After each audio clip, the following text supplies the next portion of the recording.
Sorry. Mag-headphone ka na kaya? Tatlo.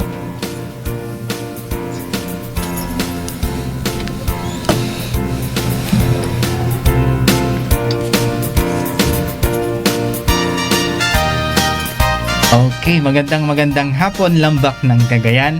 Narito na naman po muli ang inyong Cagayan Provincial and Learning and Resource Center upang magbigay ng mga bagong kaalaman ng mga kaganapan sa pampublikong aklatan ng lalawigan ng Cagayan.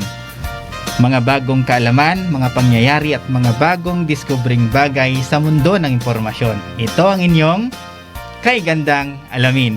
So mga kapatid, mga kaibigan ko na taga-subaybay sa palatuntunan ito, ang Kay Gandang Alamin, mayroon po tayong isang panauhin ngayong hapon na ito.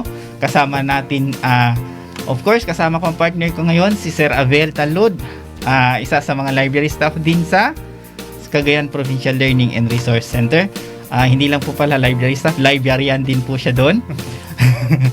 And then, ngayong hapon na to is kasama din po natin ang isang ating bayan lang panauhing ngayong hapon na ito, ang representative po sa From Pag-asa. So, sir, ano po pangalan nila, sir? Kayo na po magpakilala, sir? Magandang hapon. Okay po yun ito. Yes, sir. Yes, magandang hapon. Ako po ang inyong kasama, si kasamang Romy Canal ng Pangasiwa ng Lingkuran sa Atmosfera, Geophysica at Atmosfera, Geophysica at Astronomiya ng Pilipinas, or the Philippine Atmospheric, Geophysical and Astronomical Services Administration.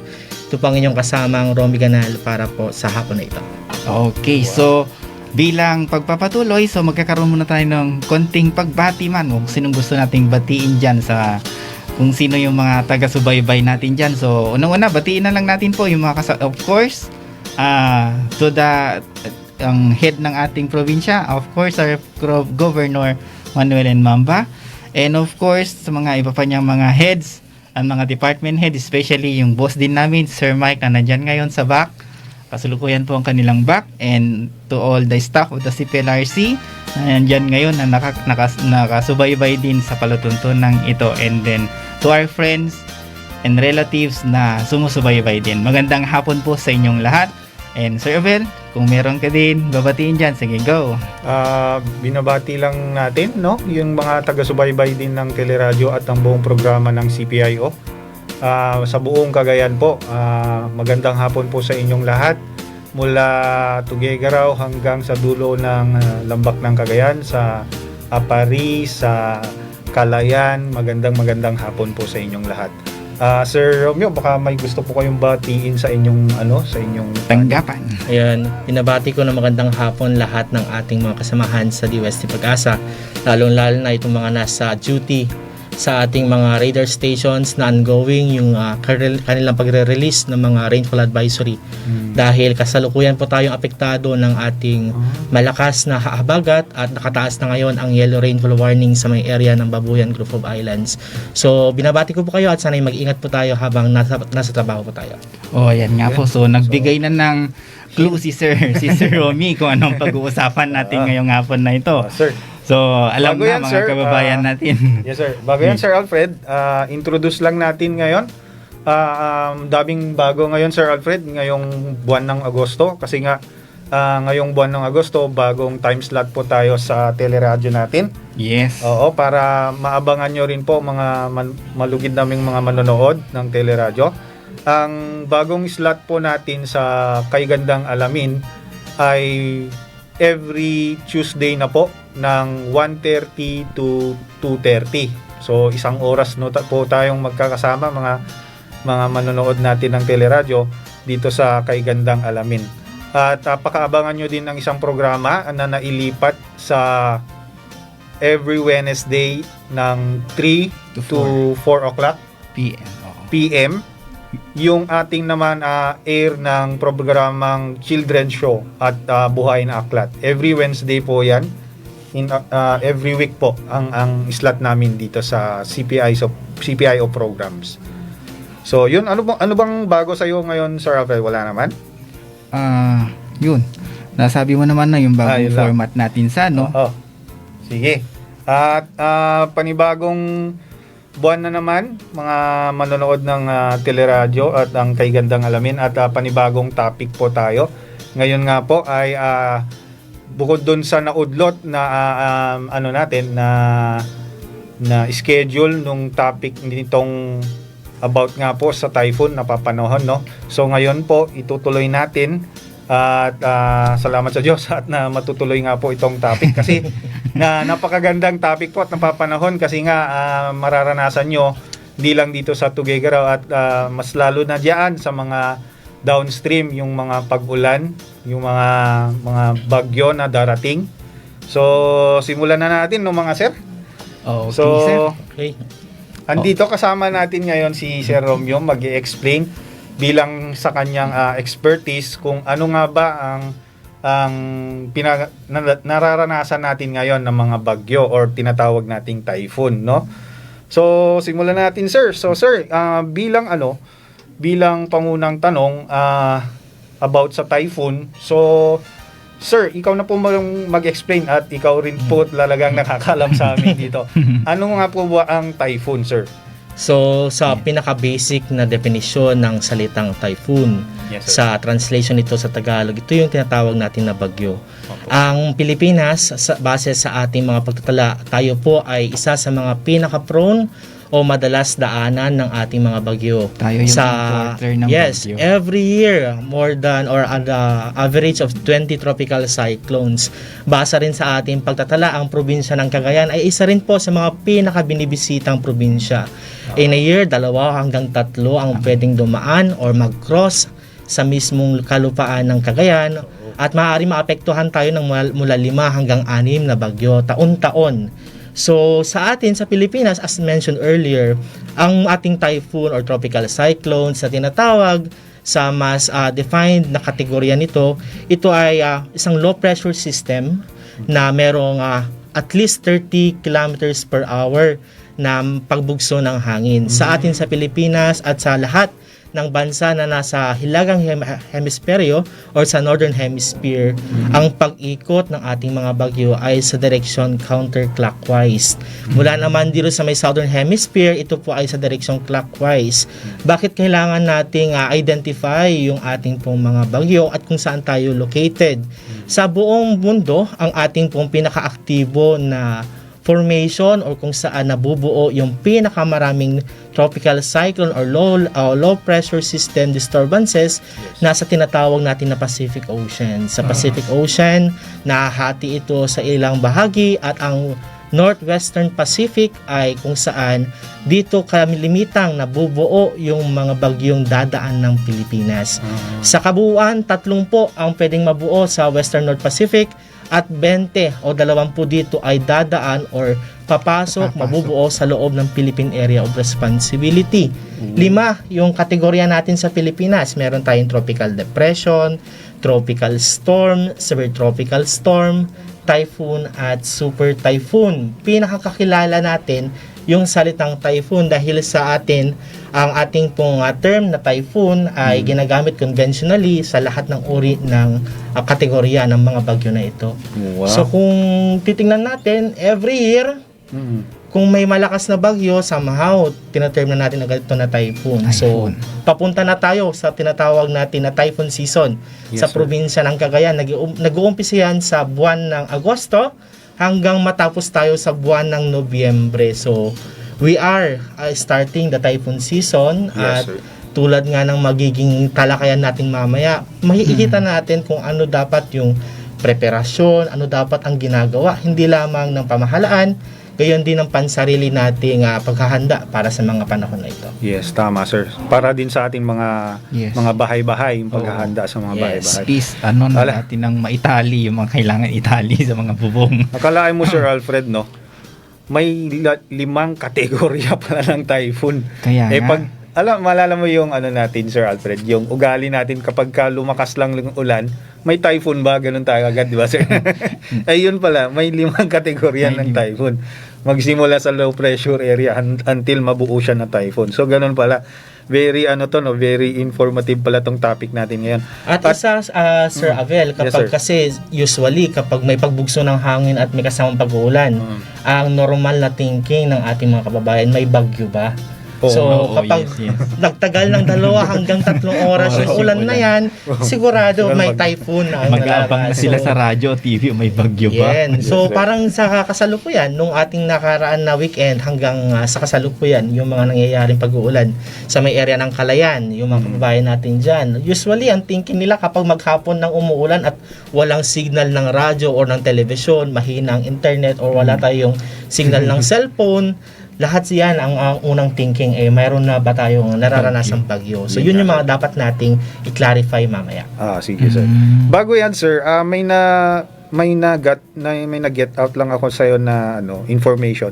Like August to November ang typhoon season. Sir, tanong ko lang sir, bakit August to November hindi siya nagiging January to July? Parang ganun. May maganda. specific ba na dyan sir na explanation? Magandang question yan kasamang Abel. Bakit kaya sa Cagayan during the months of August hanggang Nobyembre lang? Bakit hanggang Disyembre, Sir. hanggang sa buwan ng Hunyo, nasaan yung mga bagyo kung all throughout the year meron tayong bagyo? Yes. Ang ating pong mga tinitingnan dyan, yung ating mga ibang weather system, unang nakaka-apekto dyan yung tinatawag natin na mga high pressure system, saan nakalocate, saan naka-standby yung mga tinatawag na semi-permanent system. Pag sinabing semi-permanent, during that particular month of the year, nandun lang sila. So kasalukuyan ang semi-permanent system natin, yung high pressure area na naka-standby dito sa may area ng Australia. Ito yung dahilan kung bakit meron tayong tinatawag na hangin mula sa southwest direction, dahil sa movement ng hangin na ito nag-originate doon sa high pressure area na nasa Australia. At meron din tayong naka-block or maka-standby din na high pressure area sa may bandang Japan or east of Japan. Kaya kung makikita ninyo yung mga direksyon ng mga bagyo po natin during the months of June and July, hindi sila agad-agad nakakatagos patungo sa direksyon ng area ng Japan, kundi lumiliko ang mga ito.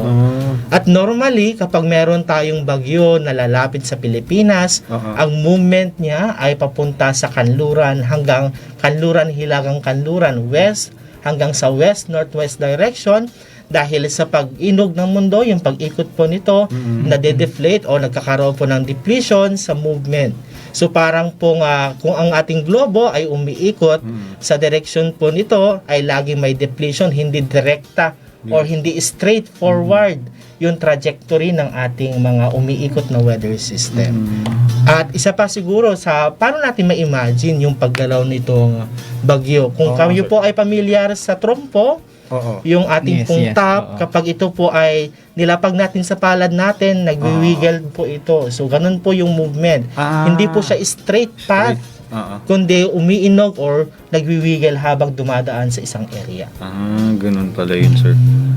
So may cycle din pala ang typhoon. No? So hindi siya yung really na kung gusto niyang magbagsik, doon lang siya magbabagsik, parang gano'n. So may cycle siya, dinadaanan niya yung buong mundo pala, no? Yes. Sa Pilipinas, ang pinaka-safe in terms of tropical cyclone, yung talagang malimit magkaroon ng bagyo sa may bandang Mindanao.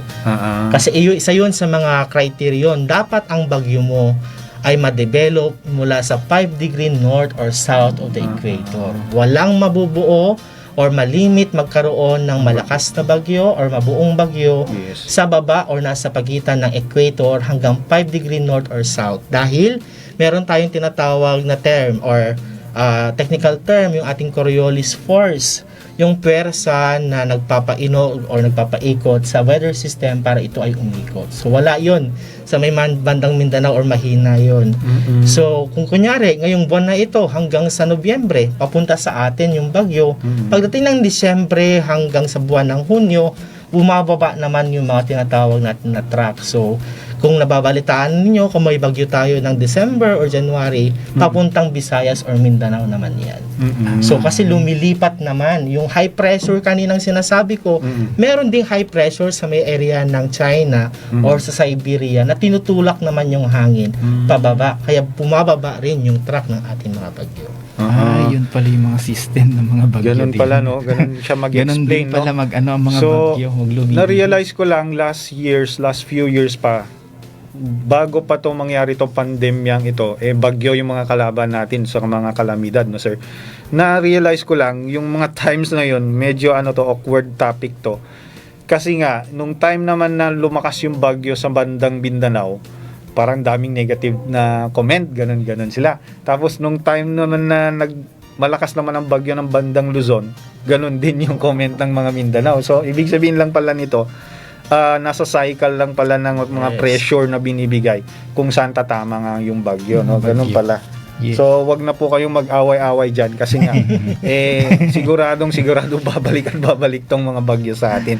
Based nga dun sa explanation ni sir, may cycle po at saka depende po sa pressure na binibigay nga po ng mga other countries nga po, no? So bukod dun sir, dito siguro papasok, no, dahil dun sa paiba-iba siguro ng pressure, may ano ba sir, may connection ba ito sa global climate change kaya nag-iiba ng direction itong mga bagyo na to sir? So kung titingnan natin yung isa pang konsepto, yung tinatawag natin na pag-iba ng klima ng mundo or yung climate change. So, Yes, sir. paano ito na apektuhan yung mga existing na weather system? Una dito, isa sa driver natin para makabuo ng bagyo yung mainit na karagatan. At dahil sa ating tinatawag na global warming or mataas na pag-init ng temperatura ng mundo, yung ating pong tubig sa karagatan ay iinit din. Tulad na ng ating normal na tinitingnan kapag ang tubig na pinapakuluan ay umaalsa at nagbibigay ng mas maraming water vapor. Yes. At ang mainit na karagatan ay isa rin po sa mga driver para makabuo tayo ng maraming ulap. Yes sir. Kung patuloy na umiinit ang mundo, mas maaaring yung ating pong karagatan ay iinit din ng labis-labis. At dahil sa mainit na karagatan na ito, sa pagbuo ng mga ulap at dahil sa normal na pag-ikot nito, maaari makabuo tayo ng mga bagyo. Sa Pilipinas, as mentioned earlier, kung ang ating pong Pacific Ocean ay sobra, ang dami ng init. Kumbaga ito ay nakakapag-produce ng maraming ulap. Malimit tayo makakaranas ng mga malalakas na bagyo. Lalong-lalo na kapag panahon nga ito ng typhoon season.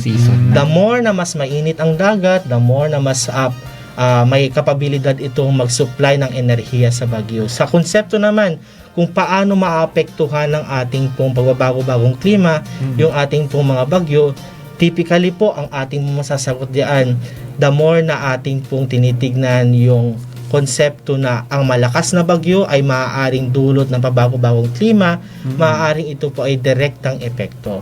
Ngunit tulad nga rin ng ating mga nakikitang mga referensya, ang ating mga bagyo ay somehow may mga mahihina, may mga malalakas. Yung mga extreme events, paano natin masasabing extreme events ang isang bagyo? 2013, we experience yung isa sa mga record-breaking natin na bagyo. Yes. World record na may hawak ito sa ating Yolanda. Yes. Way back 2016, Lawin. sa area natin sa Cagayan, we experience Lawin. Last year, we experienced Super Typhoon Rolly.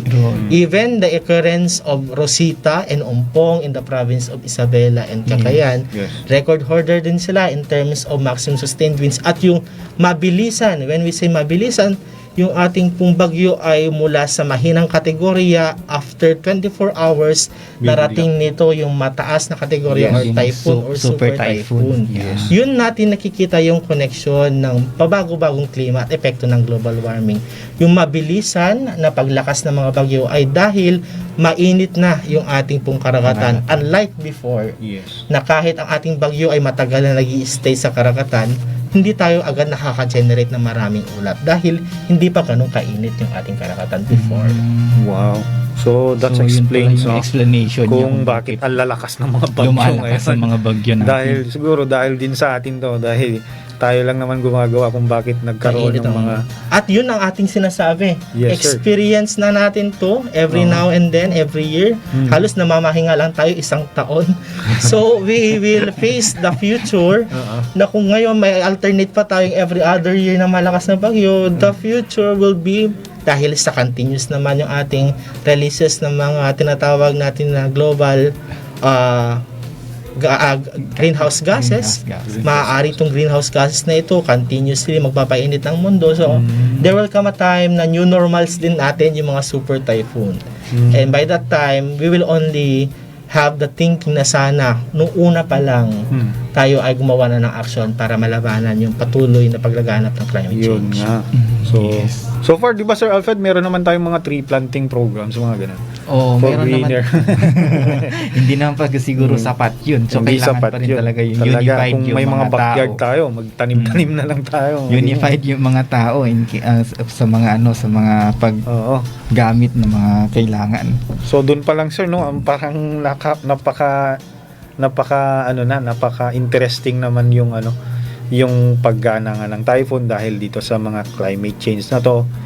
So moving on sir, since na-explain mo naman yung about dun sa mga mga tropical diyan, ikaw na mag-explain din sir, no? Ano ba tong mga tropical cyclone warning signals? So, ano yung pinakamababa? At saka, kung hanggang saan ba tayo magpe-prepare kung sakali? Signal number 2, kalma-kalma lang pa lang ba tayo dyan? Or hintayin ba natin mag-signal number 4 bago tayo lumikas sa ating mga tahanan? Ganyan ba, sir? Yeah. Sige, sir. Thank you, Sir. Magandang katanungan kasi yung ating mga kababayan minsan kahit nakataas na nag-anunsyo ang Pag-asa kasama ng ating mga provincial disaster risk reduction management offices na signal number 3 for example ang isang lugar, yung signal number 3 hinihintay ng mga tao, sabi ng Pag-asa signal number 3 wala namang ulan. Yes. So parang mali yung ating unang interpretasyon dahil tulad nga ng ating ginigauge sa pagre-release ng tropical cyclone wind signal. Pag sinabing wind signal, lakas ng hangin. So sa Pilipinas, again, 5 yung ating naitala na ginagamit para sa tropical cyclone wind signal. Ang una, yung tropical cyclone wind signal number 1. Ito po ay tinatayang ang lakas ng hangin ay mula 30 hanggang 60 or 30 to 60 kilometers per hour. At maaari magdulot po ito yung ating pong impact or yung magiging epekto ng pagbugso ng hangin na ito ay mula sa mahina hanggang sa katamtaman damages lamang. So pag sinabi natin na tropical cyclone wind signal number 1, sa unang anunsyo ng tropical cyclone wind signal, meron tayong tinatawag na lead time o yung mga oras na tinitingnan natin before maranasan. So kapag signal number 1, may lead time na 36 hours. So for example, kaninang umaga, meron tayong bagyo at nakataas ang signal number 1 ng bandang alas 8 sa probinsya ng Cagayan. Yes, sir. Within the next 36 hours, yung ating pong validity ng ating maaaring maranasan yung hangin. Hindi natin agad-agad mararanasan yung 30 to 60. Kasi dun sa unang pag-release natin, yung lead time within the next 36 hours or within that portion, mula alas 8 ngayong umaga hanggang bukas ng alas 2 ng madaling araw. So, after 36 hours, dun lang, papasok pa lang yung 30 to 60 kilometers per hour. Kaya parang delay yung yung pagre-report ng mga ng mga journalist natin or sa mga weather journalist sa TV. Kaya signal number 1 parang ang init-init. Yes. Tapos right after pala, doon lang pala mararanasan yung impact nga. Ano ba yung importansya natin ng lead time? Kasi yung lead time ginagamit po natin lalong-lalo na sa mga kasamahan natin sa disaster management bilang ito yung punto na kailangan kong gawin lahat ng preparedness measures na ilalatag ko para sa aking komunidad. Kasi kung tayo po ay nagbigay ng warning at during that portion na tayo pa lang ay nagbibigay na at nararanasan agad, wala na yung ating preparedness measure. Hindi na tayo nakakapaghanda. The more na mas mataas po yung signal number, the more din po na bumababa yung ating pong lead time at gayon lumalakas yung impact or epekto. So from signal number 1, pupunta tayo sa signal number 2. Yes, sir. Yung signal number 2 natin, ito po yung hangin na umaabot mula 61 kilometers per hour hanggang sa 120 kilometers per hour. Muli, maaari tayo makapagdulot ng mahina hanggang sa katamtaman na mga damages.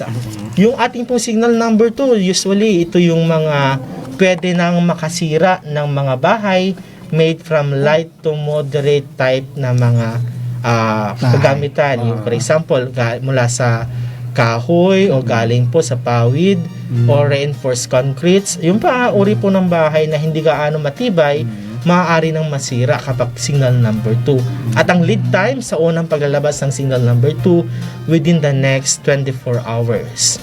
Pabilis ng pabilis. Yan.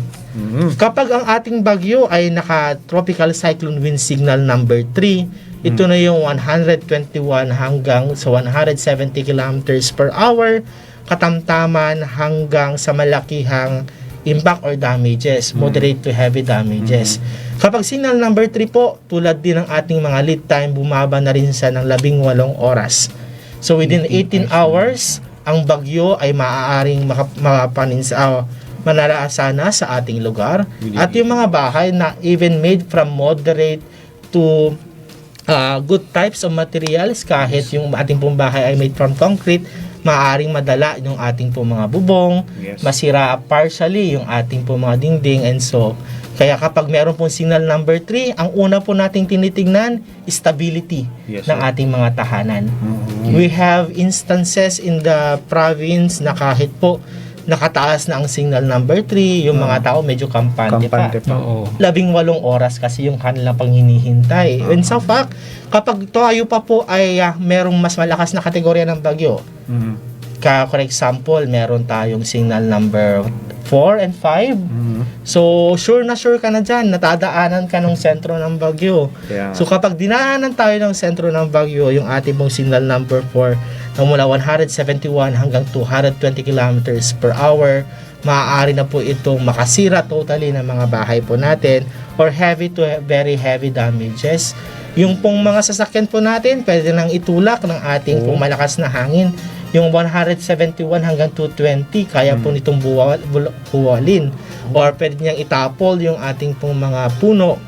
At the same time, yung ating pong mga bubong, totally pwede niyang dalhin. Then, na rin ng mga trees, puno. Yes. So, yung huling-huli, yung talagang signal number 5, kung saan ito yung unang paggamit natin way back in 2016. Itinaas ang signal number 5 sa probinsya ng Isabela at Cagayan sa pananalasa ng Super Typhoon Lawin, more than 220 kilometers per hour. So, sa atin, yung mga nandito nung panahon na yon, I was only 2 years na nandito pala sa Cagayan noon. At isa siya sa mga memorable na bagyong dumaan sa ating area kung saan halos lahat ng infrastruktura, malaki man o maliit, lahat ng puno ay halos wala nang natirang mga dahon.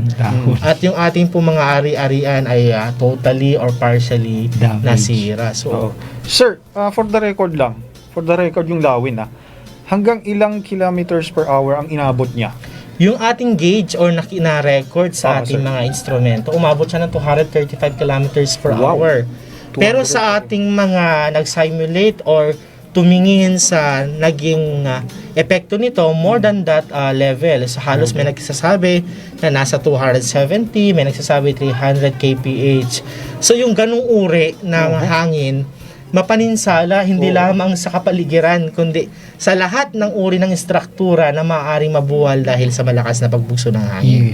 So kung 300 yun, kung i-rearrange mo ulit or kung maglalagay ka ng signal number 6, pwede siyang pumunta sa category ng signal number 6 kung more than 300.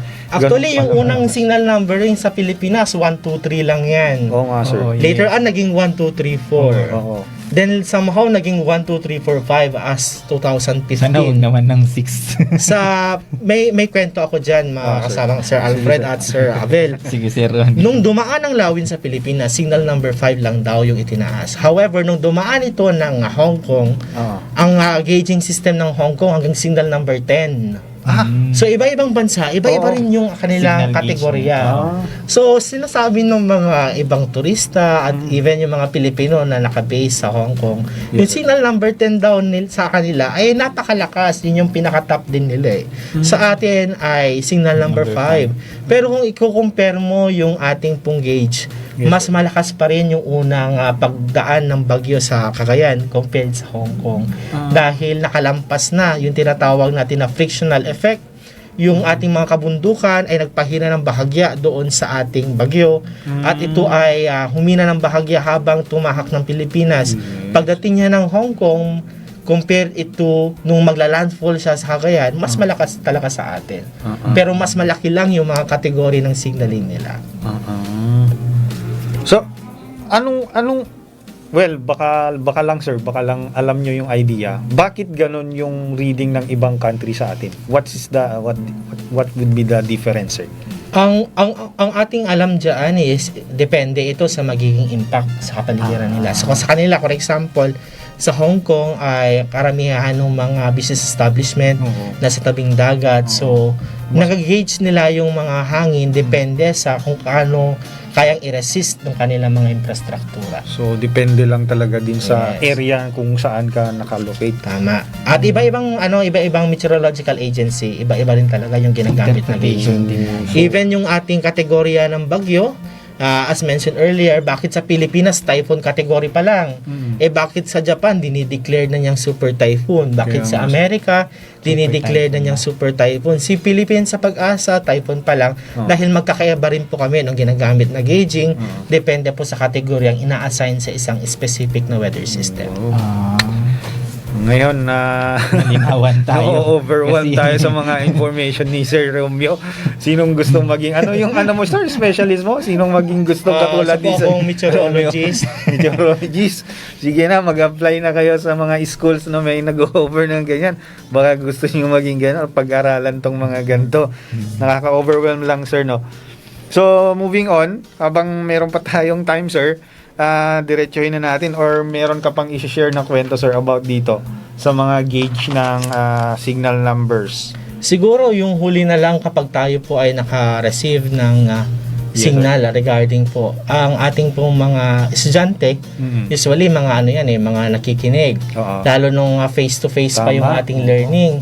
Kailan kaya dinideclare ng Pag-asa na walang pasok sa mga paaralan? Muli po kami po ay ahensyan taga-babala, hindi po kami taga-cancel ng klase. So huwag niyo pong hintayin na sabihin po ni Sir Romy sa radyo na walang pasok. Wala pong ganon. Meron po tayong pamantayan na ginagamit kasama ng ating mga ahensya sa edukasyon, ang CHED at ang ating pong Department of Education. Automatic canceled po ang pasok sa primary level kapag meron po tayong signal number 1. Correct. Automatic po yan. Signal number 2, lahat po ng nasa secondary level, including senior high school, automatic po wala pong pasok. At signal number 3, sa lahat ng antas ng edukasyon kasama ang graduate school, automatic pong walang pasok. Sir, tanong ko lang, kapag signal number 4 ba, wala na rin papasok mga teachers? Ito maganda yon. Kaninong jurisdiction kaya yung ating mga... Kasi meron tayong tinatawag na nakapangyarihan ng local chief executives. Governor Mamba practiced this power when we happen to experience yung ating mga bagyo previously. Ang kapangyarihan ng local chief executive ay magdeklara na walang pasok sa publiko at pribadong mga pagawaan in reference to the warning na meron ang Pag-asa. So, for example, nakikita po natin na malakas pa ang pag-uulan, mataas ang level ng ilog ng Cagayan River, kahit wala ng wind signal na nakataas sa probinsya, pwede pa rin ideklarang walang pasok. In reference sa question ni Sir Alfred, Sir, may signal number 3, may pasok po ba ang teacher? Nakadepende po yan sa DepEd district nila. Yun lang. Kasi experiencein po naman kami yan nung nasa private institution pa kami na signal number 3 na walang pasok na yung mga college, ganyan-ganyan, lahat na. Tapos kaming mga employee, kami meron pa, dapat naman pati kami wala. Huwag kang magalala sir, magkakasama tayo. Ang tawag nga namin sa aming mga sarili kapag lahat na nagka-cancel ng signal number 4 or signal number 3 pa lamang, tinatawag natin yung mga sarili natin, mga makabago at mga waterproof na bayani. Kasi anumang uri ng panahon, serbisyo po natin ay kailangan. Kaya kahit siguro si Sir Alfred ay dadaan na sa lugar kung saan hanggang tuhod na yung baha or malakas na yung ulan. Hanggat kailangan yung serbisyo, Sir Alfred, kailangan daw pong pumasok. Yun lang. Public servant talaga. Bayaning manggagawa, no? Napakaganda, no? ma-connect natin dyan, sir, sa mga cancellation ng mga natin, mga trabaho or pasok dahil sa sa mga kalamidad na ito, sir. Yung naranasan nga natin dito, particularly sa Tuguegarao, not only in Tuguegarao but also the part of Igig or in downstream, yung mga flood, lalo na yung mga prone sa flood, sir, no? Yes. Ang nangyari sa atin nung time, ma-remember ko, last year lang to, very fresh pa sa atin, no? Ang nangyari sa atin sa flood is, yun nga, parang tumaas nga yung baha dito sa Tuguegarao at sa ibang panig ng Cagayan. And to connect, sir, sa typhoon, paano kaya nangyari to, sir, na nagkaroon ng baha? Although prone talaga tayo sa baha dito sa Tuguegarao, pero bakit ganun kataas yung level ng baha, sir? Meron ba tayong ang tinatawag dito yung density of rains, parang mga ganun, para magkaroon ba tayo ng mga baha na ganung katataas, sir? Yan, parang may hugot yung yung tanong ni Sir Abel. So, himay-himayin po natin paano Sige, sir. nagkakaroon ng baha, Sir. ano ang mga dahilan kung bakit ganung kataas yung pagbaha last year, Yes, sir. at ano yung pa yung mga dapat natin na intindihin regarding po sa mga additional waters mula sa ating pagbabaha na naranasan. Yes, sir. Unang-una po sa Pilipinas, ang pinakamalaking river basin o yung tinatawag natin na lugar kung saan nakapaloob yung ating pong Cagayan River para itong kumbaga sa layman's term palanggana. Ang ating pong Cagayan River Basin ang pinakamalaking palanggana na sasalo sa lahat ng tubig na papasok sa loob nito.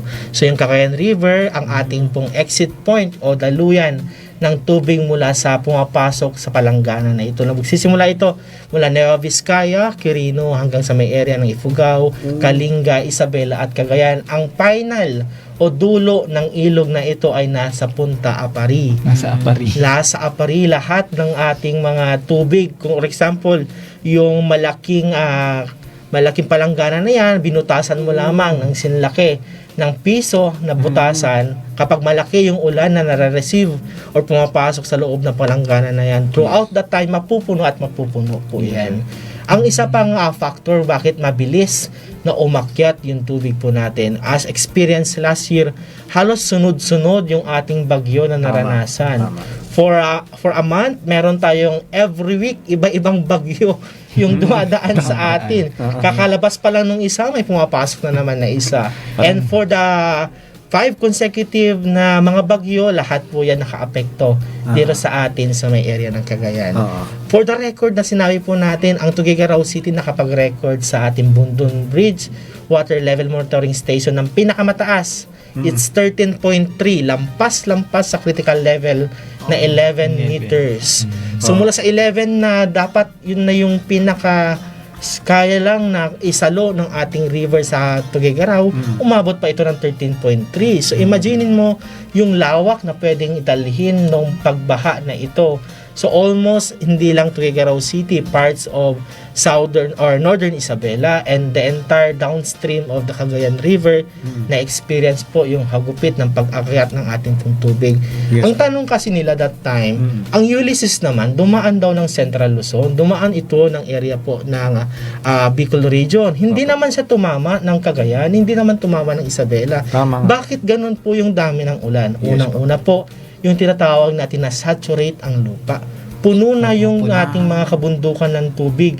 Ano mang uri ng pag-uulan na dulot ng ating pong weather system, hindi na kayang i-absorb ng ating ating kabundukan. Dadaloy lahat ito sa ating mismong kailugan.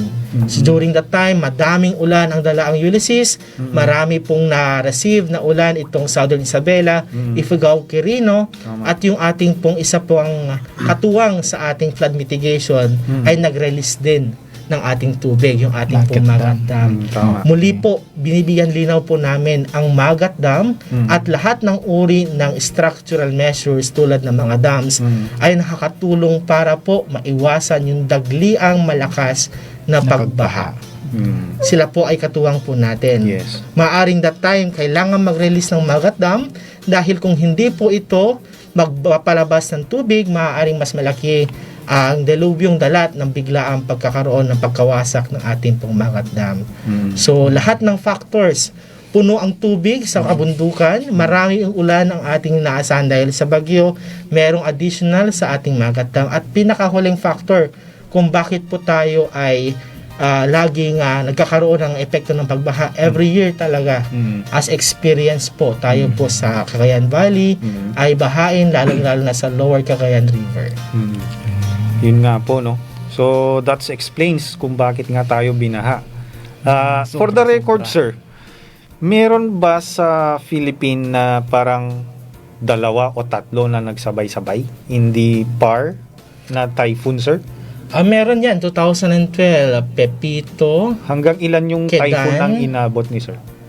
No, 3 yun eh. Pepito, Kedan, I forgot. PQR, Ramon ata, if I'm not So, mistaken. 3 typhoon sa At 2 Philippines. linggo silang naglaro sa loob ng Philippine Area of Responsibility. I remember that time, that was in, I believe 2019. Ay, 9 pala, 2009. 2009 ba yun? 2012. During that time, naglaro yung 3 bagyo sa May Luzon. So, yung ating pong mga kailugan that time, hindi na mahinga. So, sa ating kasi, sa Pilipinas, lalo na sa Cagayan River, kapag umangat po yung tubig po natin, kahit wala na pong ulan, na nararanasan sa kasalukuyan, yung ating pong tubig na dumadaloy sa kabundukan, kahit wala na po yung ulan ngayon, bumababa pa lang sila. So, sobrang laki po ng ating pong tinatawag na basin, halos umaabot pa ng 24 oras na before makababa lahat ng tubig. Mas mapapabilis yung pagbaba ng tubig kung wala ng ulan. Mas mahirap bumaba kung continuous pa rin na umuulan. Dahil meron pa rin supply, kumbaga, ng ulan mula sa taas. Wow. So, overwhelmed sa akin. Overwhelmed ako. Sir, para mas magandang i-drawing mo na lang para naintindihan. So, susunod, sir, kailangan mag-drawing para sa inyo. Parang kulang tong 1 oras para sa discussion natin, no, sir? Pero meron pa naman tayong discussion dito about naman dito sa mga precautions. Ito nga, no? Yeah. Na-warningan na tayo kanina dun sa mga signal, warning signals ng typhoons. So, ibig lang sabihin nito, wag natin hintayin, kumbaga, na tumaas pa itong mga warning signals kung alam mo nang alanganin yung ng area ng ng tahanan mo, kung kailan ka ba nga lilikas, no, sir? So, yun, yung mga pa-intro ko na, sir, kayo na magsabi, no, ano ba yung mga ginagawa ng ahensya ninyo kung patungkol dito sa mga syempre precautions nga din po ng ating mga kababayan dito sa Cagayan, no? Yun, So, ano po yung mga ginagawa natin para po sila ay para Hindi handa. para Handa. dito na rin, sir, dito sa platform na to, mai-remind na rin natin sila since napapanahon nga naman tong natin, segment natin dito sa mga typhoon, sir. So, ang mandato po ng Pag-asa ay nakapaloob bilang magbigay po kami ng napapanahon na sa oras at tamang mga pababala lalo po sa may kinalaman sa lahat ng uri ng panahon. So, sa amin, as we warn the public, ang ating pong preparation nahahati yan sa 3 bahagdan. Yung ating pong kahandaan pampamahalaan, yung pong ating pong tinatawag na local government unit ay dapat may sariling paghahanda. Nakabase po yung ating pong mga aksyon, lalo kapag sinabi ng Pag-asa na may bagyo, kapag na-assess po ng local government, ng ating pong mga pinuno ng ating pong lokal na bayan at kayo din po ng ating panlalawigan, kasama ng kanilang mga disaster managers, kung ano mga dapat preparation. After po nito, bumababa yung preparasyon sa ating mga barangay. Ang ating pong mga barangay, sila po mismo nakakaalam kung ano po yung local situations. Paano kaya matatagalan ng kanilang lugar, yung ganung uri ng lakas ng ulan, gaano kaya mag-stay yung ating kanilang mga constituents, kung ganun uri na po yung level ng tubig sa kanilang kailugan. Sila po yung mga nakakaalam dito. Cooperative dapat yung ating pong local government at barangay government. At yung panghuli at pinaka-importante, yung preparasyon po na pansarili.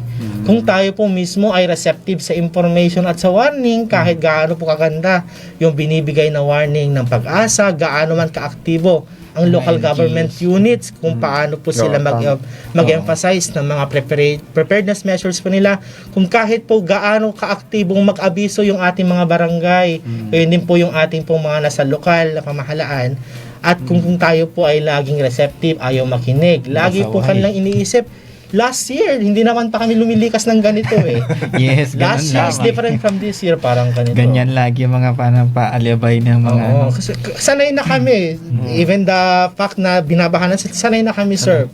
So parang yung mga ganung uri ng pagdedesisyon, lalong-lalo sa kaligtasan natin sa mga hydrometeorological hazards, iwasan po natin. Ang kagandahan lang sa Tuguegarao City at sa probinsya ng Cagayan, ang ating pong mga local government units ay patuloy na sumasabaybay sa ating mga babala. So we monitor them, even yung ating pong mga naatasan na nasa barangay ay nakakarating naman yung ating pong mga warning. Magandang halimbawa po yung pagtutulungan po natin, lalong-lalo na yung ginagawa sa probinsya ng Cagayan na Adapt a Neighbor, kung saan nakikita nila mismo na paaring ang pagtutulungan ay mag-umpisa sa mga kapitbahay, Yes. sa kapitbahayan. Oo, yes. Kami po ay patuloy naman na nagwa-warning sa inyo. Napaka ganda po na ang probinsya ng Cagayan may 3 weather stations. Meron tayo sa Isla ng Calayan, sa may Punta Apari at sa Tuguegarao City.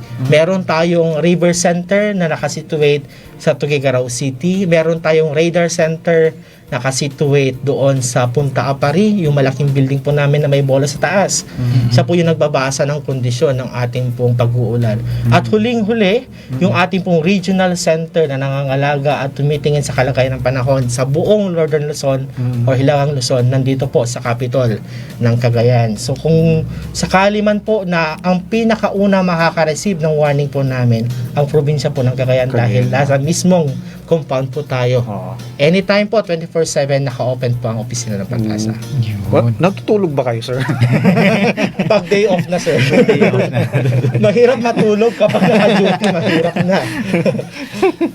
Ayun nga, no? So, ayun mga manonood po natin dito sa Teleradyo. So, nabigyan tayo ng sobrang kalinaw-linaw po na explanation about dito sa mga typhoons nga na ito, no? So, bilang paghahanda nga po, so nasabi ni Sir Romeo yung mga ano din natin, yung mga part din natin as a mamamayan nga dito sa Cagayan is maging ano lang tayo, maging alerto at maniwala po tayo sa mga warning po at ng mga pababala ng pinangungunahan nga po ng ahensya ng Pag-asa at ang mga barangay officials natin at ang mga LGUs po natin. So para sa atin din lang naman po ito. So sila po ang nakakaalam nitong mga precautions na to. So sana lang po ay makinig po tayo at sa bagay naranasan naman natin last year, no, mga manonood at mga kasama natin dito sa Cagayan. Naranasan na po natin. So hopefully, wag na natin hintayin na magkaroon pa ng casualties. Wag naman sana katulad last year. No, dahil lang dito sa mga calamities na to. So, yun. Thank you very much, Sir Romeo, for this very wonderful and overwhelming information discussion na ginawa natin. So, hopefully, may mga paraan pa rin tayo para ma-inform itong mga kababayan din natin dito sa Cagayan. Regarding naman dito sa patuloy nga na pagbigay natin ng babala sa mga kababayan natin pagka nagka-occur or nagkakaroon tayo ng mga typhoons and floods na to. Sir Alfred, sir, baka may gusto ka pang idagdag? Yun lang, ang ating pong ahensya, tulad po nang na-mention ko kanina, 24/7 po kami naka-operate. Yes, sir. At lahat po ng impormasyon po namin, maaari nyo pong hagilapin sa aming official website, bagong.pagasa.dust.gov.ph. Hanapin po yung grupo ng Northern Luzon PRSD sa Facebook. Nandun po lahat ng ating pong mga warnings na binibigay 24/7 around the clock din po siya. So, meron po ba kayong sir, FB page na pwede nilang i-follow yun. About din sa Hanapin po ang official Facebook page ng DUST Pag-asa. Ito po ay capital D, small OST _ PAGASA, DUST _ Pag-asa. Okay. Yung Facebook page po ng Northern Luzon, hanapin po capital letter lahat, Northern Luzon PRST. Okay. So, yun. Sana masubaybayan nyo nga po itong mga announcement ng Pag-asa. I-like and follow, i-share nyo na rin lahat na gawin nyo na. Yes. Para napapanahon nga, no, kasi para din sa inyo tong mga to And hopefully nga maging maayos tayo dito sa ating lalawigan ng Cagayan. Okay? Okay, yun nga. Ano ba yung laging line ni Mang Tani kapag ka nagre-report sa weather forecast niya? Ang sabi niya Anong sabi niya? buhay ay weather lang. Actually sa Fred, may singit ko lang yan. Muntikan kasi ako maligaw ng landas way back 2018. May offer sa atin yung isang network sa Metro Manila. At isa sa mga pinaka-basic na question, dapat kung ikaw ay isang TV reporter o weather reporter, meron kang sariling tagline. Napaisip-isip din ako dahil.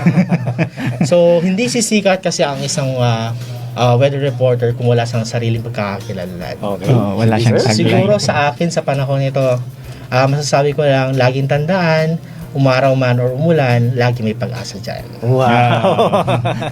Ganda. Sir, baka may gusto kang i-plug. I-plug mo na. May ano ka ba? May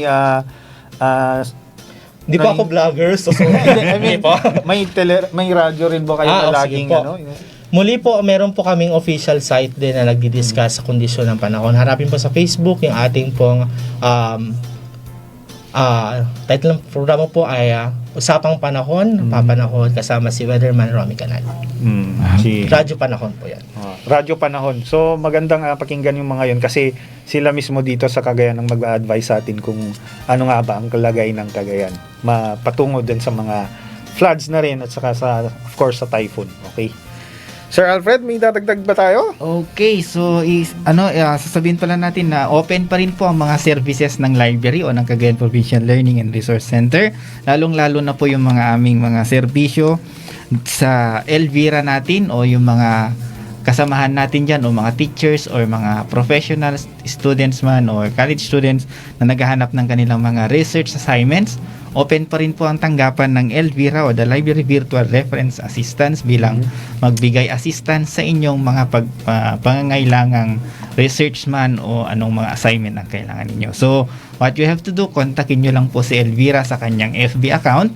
Nandun po siya, si Elvira-CPLRC.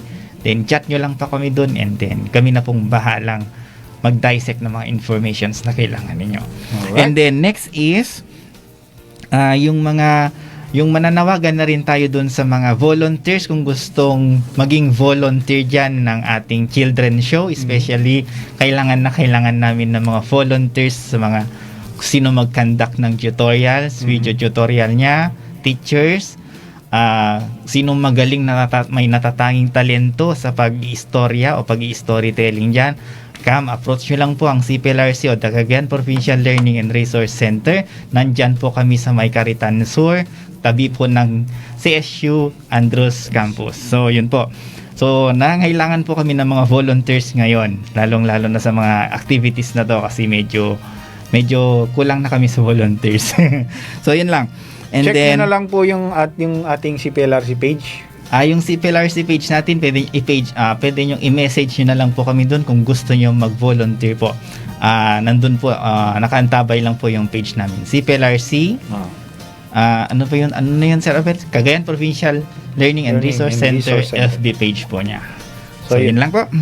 Okay. Salamat. Salamat, Sir So Romeo, maraming salamat, Sir Ronnie, sa inyong bumubuo pagpapaunlak. ng ahensya ng Pag-asa kay Sir Leo. Sir Leo, maraming salamat sa inyong pagtanggap sa aming imbitasyon. Yes. Maraming salamat po sa team ng Pag-asa. Salamat po. Hanggang sa muling discussion, no sir, sa mga susunod pa. Sana magkaroon pa ulit tayo ng magandang discussion na ganito. So thank you for your As always po, lagi po kami nandito para sa Okay, inyo. thank you, Sir Ronnie, talaga. Anytime Okay. po, basta tayo po ay available, pwede po tayo mag-discuss. Marami pong pwede pag-usapan, hindi lang sa panahon. Sige sir. Okay, muli, ito ang inyong programang magpapalam ng mga kaganapan sa pampublikong aklatan ng lalawigan ng Cagayan.